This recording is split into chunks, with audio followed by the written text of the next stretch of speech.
하나님 말씀은 구약성경 시편 119편 89절에서 96절까지입니다.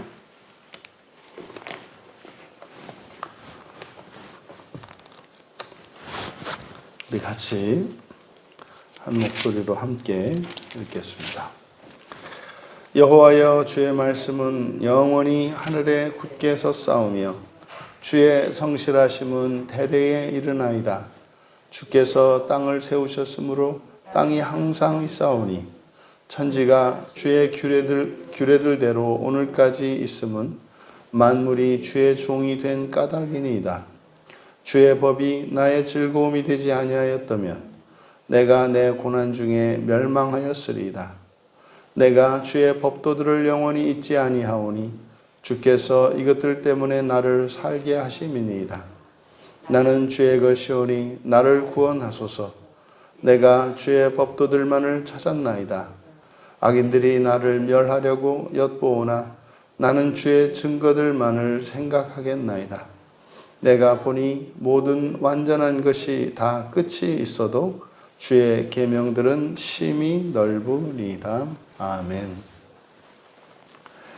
12번째 히브리어 12번째 알파벳 라메드로 시작하는 이제 8절의 시로 된 시입니다. 8절로 된 시입니다. 라메드이니까 그래서 알파벳 이름의 첫 자음, 그것이 우리말의 자음과 같은 겁니다. 그래서 라메드라고 하는 글자는 우리 한글의 자음 리을에 해당하는 그런 글자입니다. 이것의 부제는 율법을 모르는 이들을 위하여라고 붙였습니다. 이제 본문에 보면은 이제 하나님의 말씀이 이제 여러 가지 지금 시편에 나와 있는 대로 그 하나님의 말씀의 기능과 역할 또 그 하나님의 말씀의 의미가 무엇인지를 설명하고 있기 때문에 그래서 부제를 그렇게 율법을 모르는 이들을 위하여라고 했습니다. 이때 율법을 모른다라고 하는 의미는 단지 뭐 성경을 모르고 그것만을 의미하는 것이 아니라 우리 그리스도인들 안에서도 율법의 의미와 그 가치를 잘 모르는 이들을 염두에 두고 설교의 제목을 그렇게 정한 겁니다. 먼저 8절에 각 절에 이 라메드로 시작하는 단어들이 무엇인지 먼저 살펴보고 본문을 살펴보겠습니다. 89절에 첫 단어는 영원히, 우리말 성경에 영원히라고 번역되어 있는 여기입니다. 원래 영원은 올람이지 않습니까? 올람. 그런데 이 올람 앞에 라메드를 붙여서 르올람 이렇게 됩니다. 그래서 이 라메드가 단어의 앞에 붙었을 때 이것이 이제 전치사인데, 전치사로 쓰이는데 누구누구에게 무엇을 향하여 무엇 때문에 또 무엇을 따라 해서 상당히 다양한 의미로 번역될 수 있는 전치사입니다. 그러니까 르올람 그랬으니까 올람을 보통 우리가 성경에서 영원이라고 번역을 하니까 르올람 그러면은 영원을 위하여 또 영원을 향하여 또 영원 때문에 이런 식으로 또는 어디에 속하다 또 이런 의미로도 해석이 되거든요. 그래서 영원에 속하여 이렇게 번역될 수 있습니다. 이제 그건 본문에서 살펴보겠고, 그리고 90절에 라메드로 시작하는 단어는 대대에라는 말입니다. 대대에. 이 대대에 이거는 이제 르도르 그래서 이것도 마찬가지입니다. 도르 앞에 르를 붙인 거예요. 그리고 91절의 첫 단어는 규례들로, 규례로 번역되어 있습니다만 이거는 이제 법도입니다. 미슈파트이기 때문에 미슈파트가 법도입니다. 그런데 미슈파트는 라메드로 시작하지 않잖아요. 여기에도 전치사 르를 붙였습니다. 그래서 르 미슈파테카 이렇게. 그래서 규례들 대로 이렇게 법도들 대로 이렇게 되는 거예요. 그 다음에 92절의 첫 단어는 중간에 아니하였더면 이렇게 되어 있습니다. 아니하였더면 이게 히브리어로 룰레라는 말이거든요. 룰레. 그래서 이것이 라메드로 시작하는 단어죠. 그리고 93절에서 여기도 마찬가지로 89절과 마찬가지로 영원히라고 번역한 르올람. 그리고 94절의 첫 단어는 주의 것이오니, 주의 것이오니. 이게 레카입니다. 당신의 것, 주의 것이오니, 레카 이렇게 되고, 그리고 95절에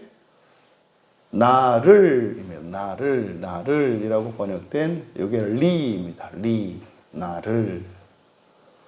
그리고 마지막 96절에 내가 보니 모든이 원래는 콜인데 이 콜 앞에 이 라메드를 전치사로 붙여서 레칼 이렇게 됩니다. 그래서 이상과 같이 이런 단어들로 이제 앞세워서 이제 8절의 시를 만들었는데 이제 대략 설명을 드렸습니다만 이 라메드가 단어의 맨 앞에 붙어 있을 때는 전치사 역할을 하고 그 전치사의 의미가 매우 다양하게 쓰인다. 이걸 이제 염두에 두시면 되겠습니다.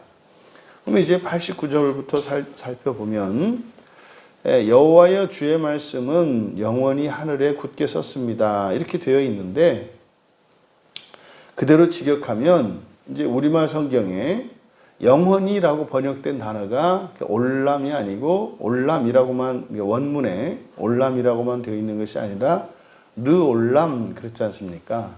그래서 이게 해석을 해야 된단 말이에요. 올람만이 아니라 르올람 그랬기 때문에 르올람. 그래서 여기서는 동사가 없어요. 맨 뒤에 우리말 성경에서는 굳게 섰다 이렇게 이제 동사로 굳게 섰다 이렇게 번역되어 있습니다만은 이거는 이제 분사로서 하늘에 굳게 선 다바르를 수식해요. 그 주의 말씀을 수식해요. 그래서 하늘에 굳게 선 당신의 말씀. 이게 이제 주어예요. 하늘에 굳게 선 당신의 말씀. 그리고 동사는 없고 르올람 이렇게 되어 있어요. 그러니까 여기를 직역하면 여호와여 하늘에 굳게 세워진 당신의 말씀이 영원에 속합니다. 이렇게 번역을 해야 되는 거죠. 그러니까 여기서 지금 말씀하고자 하는 게 뭐냐면 하나님의 말씀은 우리는 지금 성경을 가지고 있잖아요. 그리고 하나님의 말씀을 전해들은 선지자들이 있지 않습니까? 그러니까 하나님의 계시라고 하는 것은 기원이 이 세상에 있는 것이 아니라 어디에 있다는 거예요?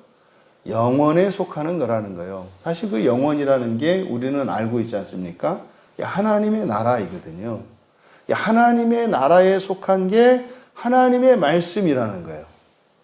그럼 여기서 이제 하늘이라고 말씀한 것은 가시적인 하늘은 우주를 의미하잖아요. 구름이 떠다니는 하늘도 하늘이겠습니다만 해와 달과 별들이 떠 있는 이 모든 곳을 우리가 이제 하늘이라고 하잖아요. 그걸 이제 우리들의 말로는 우주 그런단 말이죠. 그런데 여기에는 이 하늘에는 삼층천 하늘 비가시적인 영적인 세계인 천국도 포함되어 있는 거죠. 하지만 이거 전체적으로는 이게 하나님 나라입니다. 그러니까요,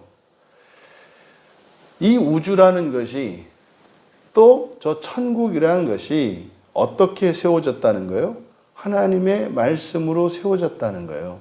하나님의 말씀이 하늘에 굳게 서 있다라고 하는 이것은, 그러니까 하늘에 굳게 서 있는 하나님의 말씀, 그랬으니까 바로 하나님의 말씀은 천상에 속한 것임을 89절에서 이야기를 하는 겁니다. 그러니 이 땅에서 하나님의 말씀을 듣거나 알고 깨닫는 일은 이거는 기적 중에 기적인 거예요.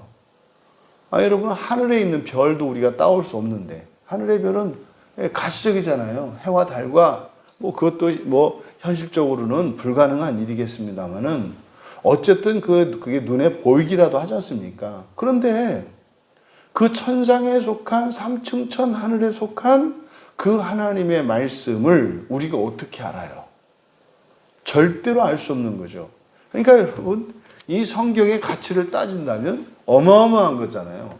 이 세상의 가치라는 것이 여러 가지 이제 가치를 매기는 기준이 있습니다만은 그 중에 중요한 게 희소성이잖아요. 그러니까 이 성경은요, 이 세상에 없는 거예요. 이건 하늘로부터 온 거예요. 그러니까 어마어마한 가치가 있는 거죠. 바로 그 사실을 89절에서 이야기합니다. 이 말씀을 통해서 우리들이 성경을 어떻게 생각하는지, 하나님의 말씀을 어떻게 생각하는지, 굉장히 우리가 그 가치를 모르고 있구나. 그냥 한 번만 봐도, 실제로 그랬잖아요. 종교개혁 이전에는요, 일반인들이 이렇게 성경을 본다, 만진다, 있을 수도 없는 일이고요. 이거를 자기가 눈으로 읽으면서 소리를 낸다? 이거는 상상도 할 수 없는 얘기예요. 불과 한 500년 전까지만 하더라도 그렇다 이 말이에요. 종교개혁이 딱 일어났다 그래서 전 세계가 동시에 그렇게 성경이 확 풀렸습니까? 아니거든요. 그러니까요, 500년 전으로 거슬러 나가면 지금 우리에게 무슨 사람들에게 천덕꾸러기처럼 취급받는 이 성경이라는 게 그런 게 아닌 거예요. 그 더 거슬러 올라가면은 책이라는 것 자체가 어마어마하게 귀한 물건이었지 않습니까? 그런데 거기에 하나님의 말씀이 적혀 있는 게 성경이에요. 그러니까 지금 89절은 오늘날 성경에 대한 우리들의 매우 잘못된, 그리고 이렇게 망각하고 있는 성경의 가치에 대해서 깊이 생각하게 한다. 그리고 90절에 대대로 당신의 성실하심은 당신께서 땅을 세우셨고 그것이 자리를 지킨 것입니다. 지금 90절은 89절과 대꾸를 이루어요. 짝을 짓고 짝을 이루고 있다 이 말이에요. 그래서 89절에 하늘이 있잖아요. 하늘. 89절에 하늘. 90절에는 무엇과 이게 짝을 이루어요? 땅이죠. 하늘과 땅 이렇게 연결이 된다고요. 또 89절에서 영원히가 있잖아요. 이게 땅에서는 무엇과 짝이 되겠어요? 대대로가 짝이 되겠죠. 그러면 89절에 당신의 말씀, 우리말 성경에 주의 말씀이라고 되어 있는 나바르, 주의 말씀, 이게 90절에는 뭐겠어요? 주의 성실하심 이렇게 되는 거예요. 그래서 89절과 90절이 대꾸를 이루고 있습니다. 이거는요, 바로 하나님이 창조하신 창조세계인 하늘과 천상세계와 지상세계가 어떻게 해요? 마치 이렇게 하늘을 기준으로 해서 이렇게 대칭을 이루고 있는 것처럼 설명하고 있는 거예요. 하늘에서는 하나님의 말씀, 땅에서는 주의 성실하심, 그리고 하늘에서는 영원, 이 땅에서는 대대로. 여기서 대대로라고 번역된 이 단어의 단어가 도르란 말이에요. 도르. 이 도르는 시대입니다. 근데요, 올람, 영원이라고 번역되는 올람, 이것도 뭐라 그랬어요? 이것도 의미가 긴 기간을 나타내겠다. 이것도 시대라는 의미를 가져요. 그러니까 하나님 천상에서의 긴 시간을 올람으로 나타내고, 그리고 땅에서의 긴 시간은 도르로 나타낸단 말이에요. 그러니까 그것의 의미가 비슷한 의미예요. 그러니까 하나님 나라, 사람 나라. 나라라는 점에서는 같잖아요. 근데 하나님 나라는 하나님으로 이루어진 나라고, 사람 나라는 사람으로 이루어진 나라잖아요. 그러니까 이 기간을 나타낼 때, 오랜 기간을 나타내는 올람과 도르, 이것을 시인은 천상의 시간과 지상의 시간을, 천상의 시대와 지상의 시대를 이렇게 대칭적으로 나타내고 있다는 거예요. 그러니까 지금 여기서 시인이 말씀하려고 하는 것은 사실상 하늘이나 저 천상의 세계나 지상의 세계나 전부 하나님의 말씀으로 이루어졌다는 거예요. 이게 태초에 하나님이 천지를 창조하시니라. 근데 요한복음에서는 말씀이 창조한 것으로 나오잖아요. 그것을 지금 이야기를 하는 겁니다. 그런데 이제 뒤에 나오는 이야기들은 땅에 대한 이야기예요. 대체적으로. 근데 이제 90절과 90절에 성실하심이라고 되어 있는 이 에무나인데, 이 에무나가 성실하심, 이걸 좀 넓게 하면 이것도 진리로 바꾸어서 해석할 수도 있는 거예요.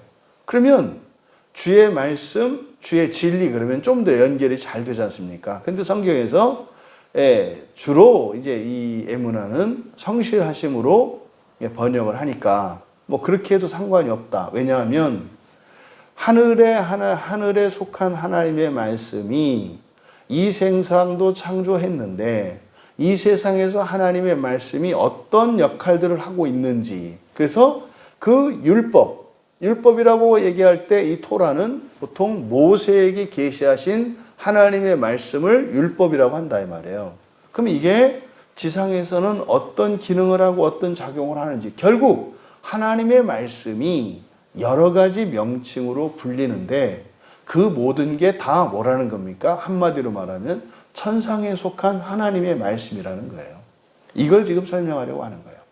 그럼 이제 91절에 보면 천지가 주의 규례들대로 오늘까지 있음은 하고 여기에 접속사 키가 생략되어 있어요. 왜냐하면 만물이 주의 종이 된 까닭이니다라고 까닭이니다라고 이렇게 넣어놓은 거죠. 그래서 이게 이제 키가 요 사이에 들어가 있다. 그러면 91절에 규례들이라고 번역되어 있는데 이걸 먼저 바로 잡아야 된다. 규례가 아니고 여기서는 법도다. 미시파트이기 때문에. 그러니까 미시파트니까 법도예요. 당신의 법도들을 따라서 이렇게 되는 거예요. 법도들을 따라서. 지금 우리말 성경에 오늘이라고 되어 있는데 오늘 하지 마시고 그냥 그 날입니다. 그 날. 오늘이 아니고 하욤, 그 날이에요. 날. 그 날이 자리를 지켰습니다. 이게 무슨 말이냐면 어제가 있었고 오늘이 또 왔잖아요. 한 날 한 날이지 않습니까? 그러니까 한 날 한 날이 변함없이 계속되어 왔잖아요. 그게 어떻게 그렇게 된 거라는 거예요? 주의 법도를 따라서 그렇게 된 거다 이 말이에요. 그럼 여기서 말하는 이 미시파트는 일반적으로 우리에게 적용할 때 미시파트는 우리가 일상생활을 할 때 법, 규칙이라 그랬잖아요. 이거를 지금 이 법도는 자연에 적용을 했을 때 우리가 흔히 말하는 자연섭리, 자연이치죠. 자연과학자들이 추구하는 게 바로 이런 물리 법칙들이잖아요. 그것을 법도라고 이야기를 하는 거예요. 그러니까 당신의 법도들을 따라 그 날이 자리를 지켰습니다.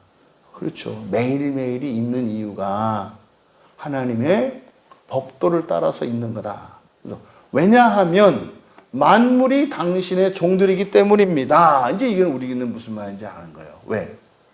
하루가 낮과 밤으로 이루어져 있는데 이제 우리가 발견한 과학적 지식을 따라서 이 하루라고 하는 것이, 다시 말해서 낮과 밤이 24시간으로 이루어져서 365일 1년 365일을 주기로 해서 이 날들이 돌아간다는 걸 알아요. 그러니까 날이 어떻게 생겨요? 지구의 자전과 그리고 공전을 통해서 태양을 도는, 그러니까 지구의 자전과 공전, 이걸 말하거든요. 그럼 여기서 왜 그 날이 오느냐? 하나님의 법도 때문이라는 거예요. 근데 그 법도가 바로 뭡니까? 뒤에서 설명하는 거예요. 만물이 당신의 종들이기 때문입니다. 여기서 만물은 해와 달과 별들을 말하는 거예요. 지구가 이렇게 돌고요. 스스로 한 바퀴 돌고요. 그 다음에 이게 태양 주위를 1년을 대략 365일을 걸려서 도는 매일매일 달라지는 그 날들, 새로워지는 날들, 그리고 낮과 밤이 바뀌는 이 일들, 이게 뭐예요? 별들이 순종하기 때문이다라고 하는 거예요. 근데 사실은 우리는 이제 더 알죠. 지구가 그냥 이 땅덩어리가 돌아가는 게 아니라 이것은 천사의, 영적 존재인 천사의 일이라는 걸 알죠. 그래서 만물이 당신의 종들이기 때문입니다라고 한 거예요. 영적인 진리를 모르는 사람들은 그냥 이런 지구의 움직임, 우주의 법칙들, 이것을 설명하는 것으로 이해할 수 있겠습니다만, 이런 물리 법칙이라고 하는 것 자체가 사실은 뭐예요? 영적인 일이라고요. 지금 여기서 시인이 하늘과 땅을 대조하면서 지금 나타내고 있거든요. 이어 92절에 당신의 주의 법이 나의 즐거움이 되지 않았더라면 내가 고난 중에 멸망했을 것입니다. 이제 92절을 그대로 보면 여기서 율법, 토라는 모세의 율법을 말한다. 그러니까 당시 율법, 모세의 율법이에요. 근데 사실은 이 모세의 율법은 1차적으로 이스라엘 자손들에게 주신 하나님의 말씀이거든요. 그러니까 이게 이제 우리로 얘기하자면 모세오경이란 말이에요. 모세오경. 그러면 이스라엘에게 주신 하나님의 말씀인 이 모세오경, 이것이 나의 즐거움이 아니라면 고난으로 멸망했습니다. 직역하면 그렇게 돼요. 예. 그러니까 시인이 하는 말은 뭡니까?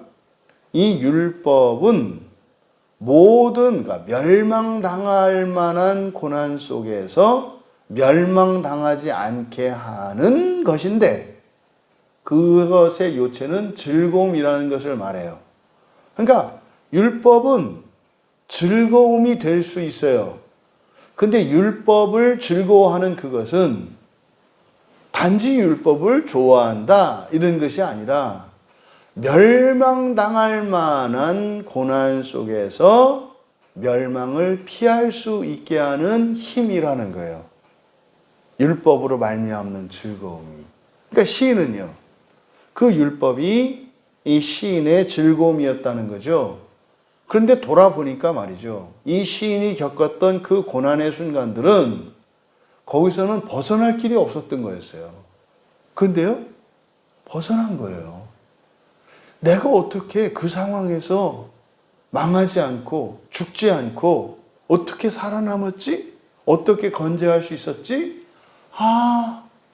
내가 그 율법을 즐거워하였던 그것 때문에 그것이 그렇게 공포스러운 순간이었었고 그렇게 외롭고 두렵고 슬프고 그런 순간이어서 사실은 헤어날 수 없는 것이었는데 율법을 즐거워함으로써 그것이 그것인지 모르고 내가 지나올 수 있었구나 라고 하는 고백인 겁니다. 그러니까요, 율법이라고 했습니다만 이 율법도 뭐예요?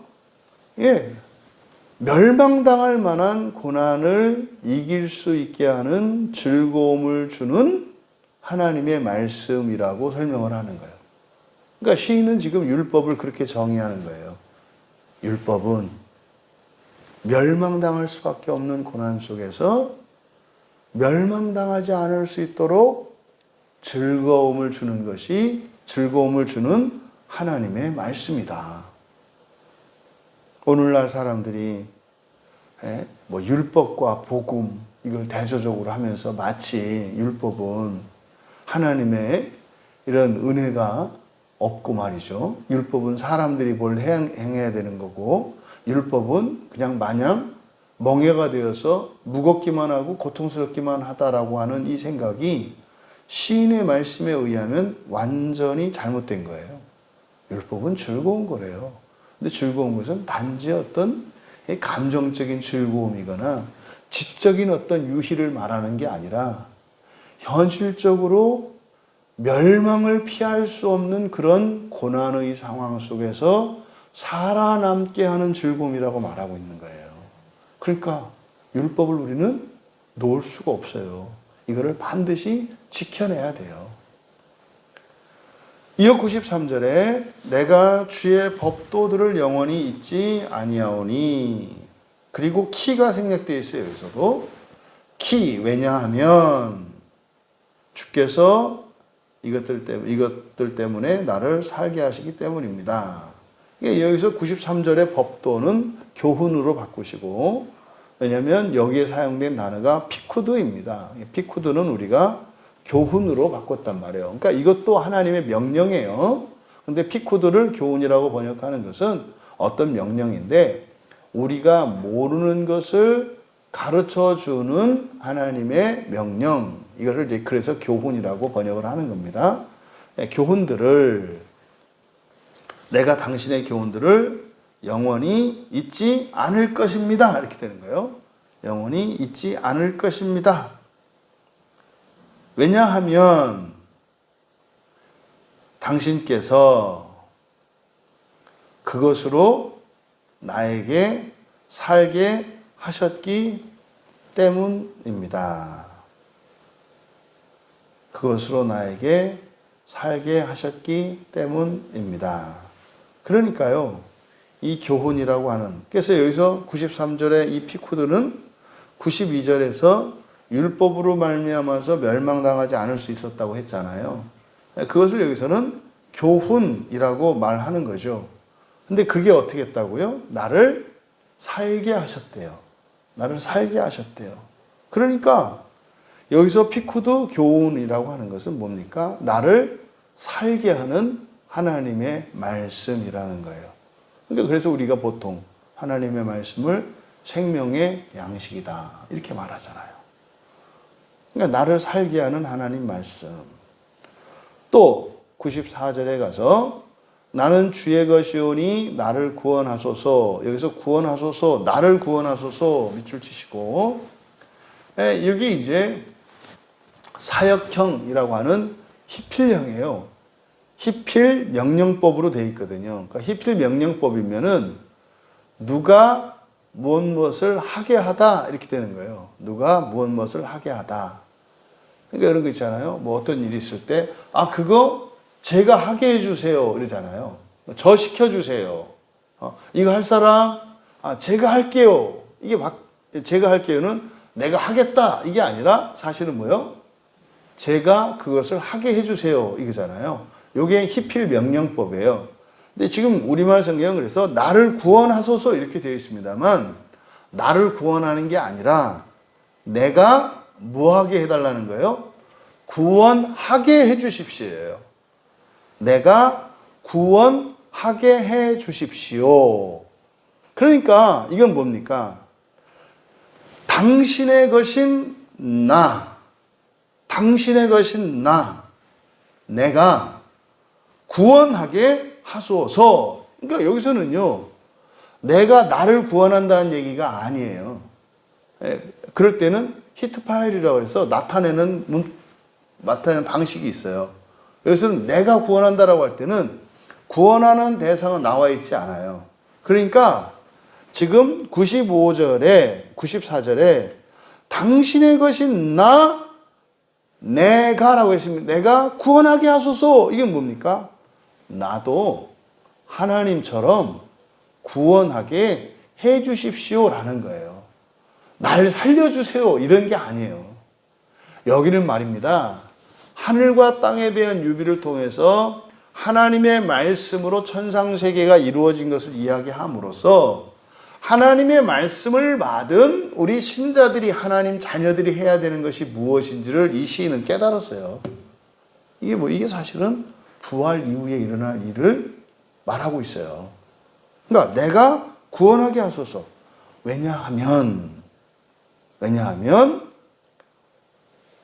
내가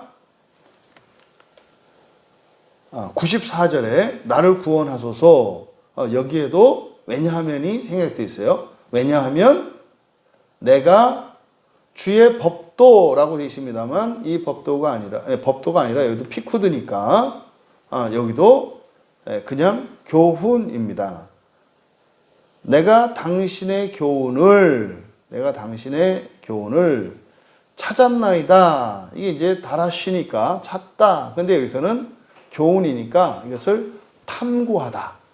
그러니까 내가 당신의 교훈을 탐구했기 때문입니다. 무슨 말이에요? 내가 그 교훈을 이제는 가지고 있다는 거예요. 그 교훈이 그 교훈이 나를 구원했잖아요. 하나님의 말씀이 나를 살렸잖아요. 근데 그 하나님의 말씀을 내가 지금 가지고 있으니까 나도 하나님이 나를 구원하신 것처럼 나도 다른 누군가를 구원하게 해주세요. 엄청난 놀라운 진리예요. 어저께 우리가 베드로 사도의 말씀을 통해서 그리스도인의 삶, 하나님 나라의 소망을, 첫째 부활의 소망을 가지고 살아가는 사람들은 다른 이들의 덤이 되기 위해서 사는 인생이라고 그랬잖아요. 딱 그 말이에요. 나도 구원하게 해주세요. 그러니까 종교들은, 모든 종교는 신이시여 나를 구원해 주소서 이래요. 근데요, 기독교 얼마나 멋있어요. 나도 구원하게 해주세요 이러잖아요.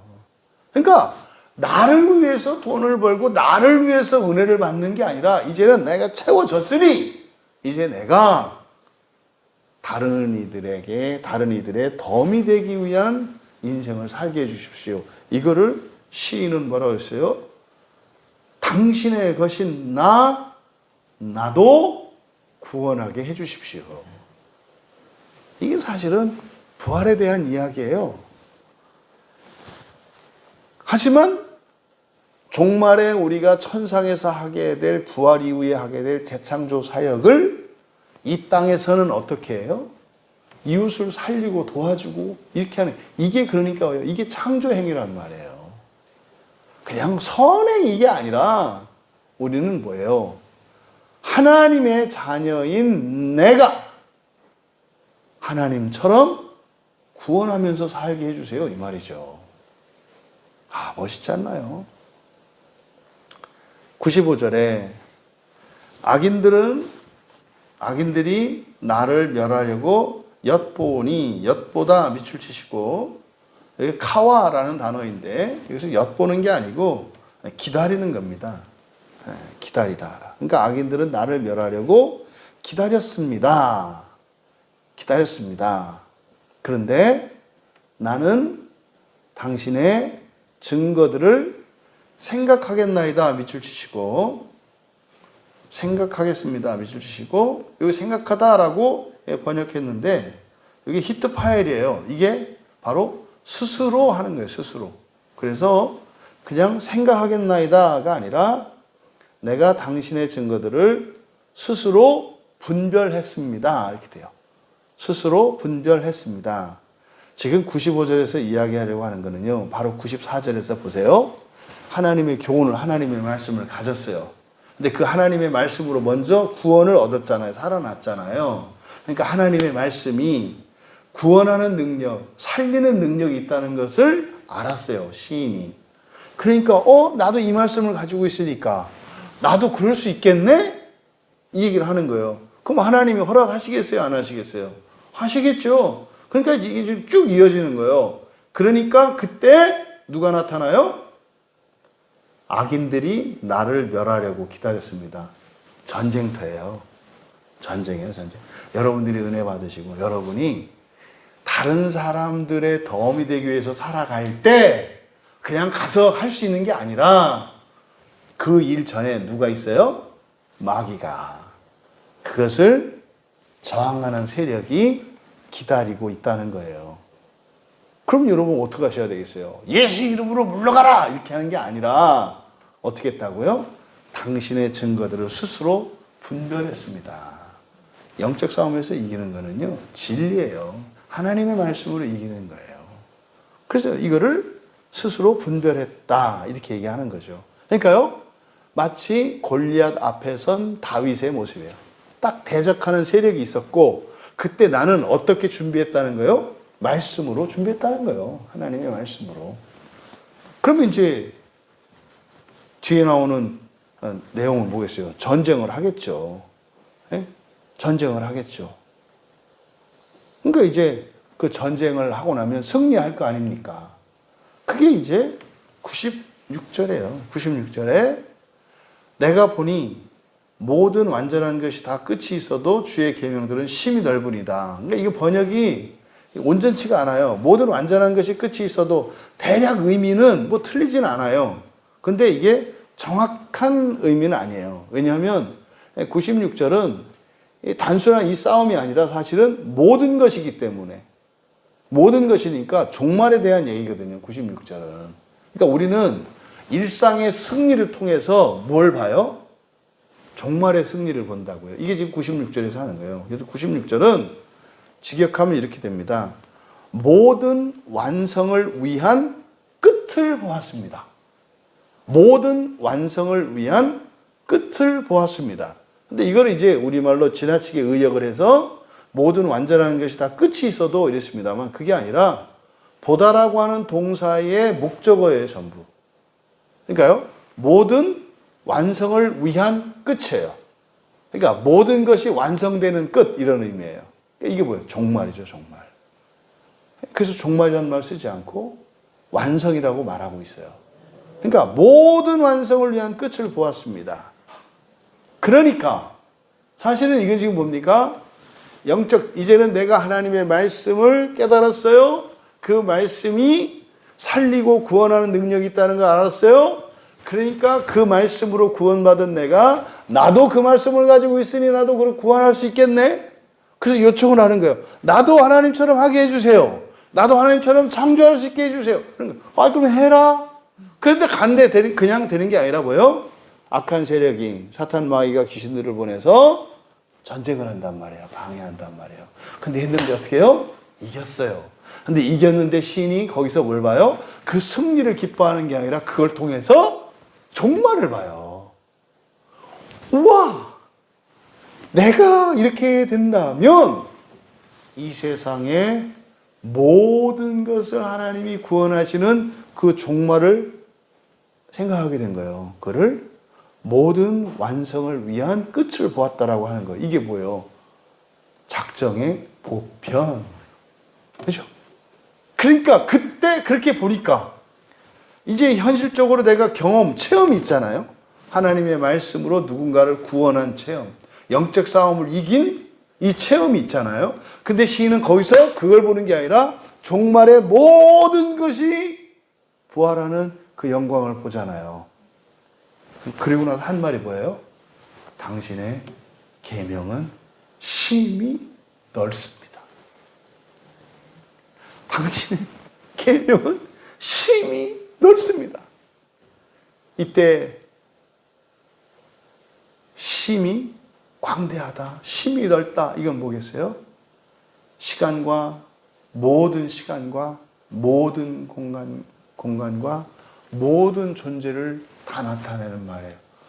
와. 절대로 구원받지 못할 인간까지도, 절대로 구원할 필요가 없을 사소한 것까지도 완벽하게 구원하시는, 그게 뭐예요? 하나님의 말씀이라는 거예요. 이야, 멋있잖아요. 결국 이 시안에 우리들이 알고 있는 복음과 구원 진리들이 다 녹아 있어요. 그러니까 구약의 신자들도 하나님의 말씀을 성령께서 깨우쳐 주시면 우리가 아는 걸 다 알 수 있었구나. 다 알 수 있었네. 이걸 우리가 새삼 깨닫게 되는 거죠. 그러니 이 시가 누구를 위한 거겠어요? 율법을 모르는 이들을 위한 것이고, 하나님의 말씀이 어떤 것인지 제대로 알지 못하는 이들에게 꼭 필요한 말씀인 줄 믿습니다. 이게 그 우리 말씀이에요. 말씀으로 구원 받으시고 멈추는 것이 아니라 당당하게, 주여, 나도 말씀을 받은 자인데, 나도 당신의 자녀이니 내가 구원하게 하소서. 그 은혜가 하나님의 마음을 시원하게 해드리는, 그래서 온 세상이 하나님 자녀들을 찬양하고 칭송하는 그 날이 속히 오기를 주님의 이름으로 축원합니다. 존귀하신 하나님, 하나님의 말씀이 얼마나 높고 크고 위대하고 심오한지요. 이 시인이 느꼈을 그 가슴 벅찬 감동과 하나님의 말씀을 주신 것에 감사하며 찬양하는 그 외침이 이 시대를 살아가는 신자들의 마음 속에서 울려 퍼지게 하시고 마침내 주체할 수 없어 온 세상으로 선포되게 하옵소서. 그래서 하나님의 말씀의 능력을 체험하고 또 그 하나님의 말씀으로 세상을 구원하는 주의 백성들 다 되게 하옵소서. 감사하며 예수님의 이름으로 기도하옵나이다.